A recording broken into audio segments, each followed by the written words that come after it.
Сәлем достар, сіздермен бірге әлем арнасы. Бүгін біз сіздерге әлемдегі іс-қимылы таңғажайып жануарларды айтатын боламыз. Видео басталмас бұрын арнаға тіркеліп, лайк басыңыздар. Ал ендеше біз видеомызға кеттік.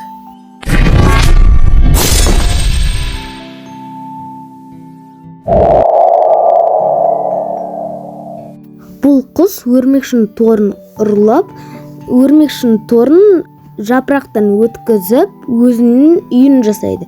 Сіздер қате естімедіңіздер. Ол өрмекшінің торын ұрлап, жапырақтан жапыраққа өрмекшінің торын өткізіп, үй жасайды. Үйі дайын болған соң, ішіне жұмсақ заттар төсейді.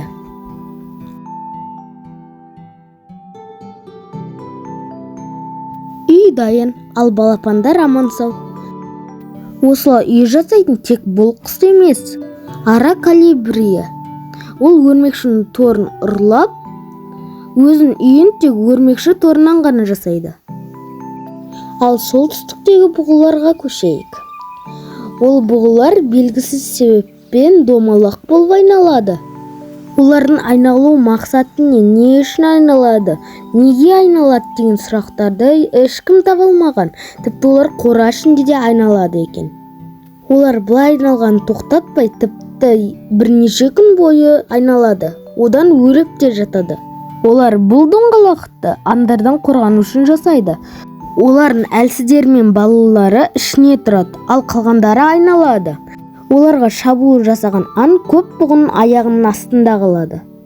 Бірақ бұндай кез қора ішінде де болады. Тағы бір мәлімет бойынша, олар жылыну үшін де осылай айналады. Бірақ олар жаз мезгілінде де дәл осылай айнала береді.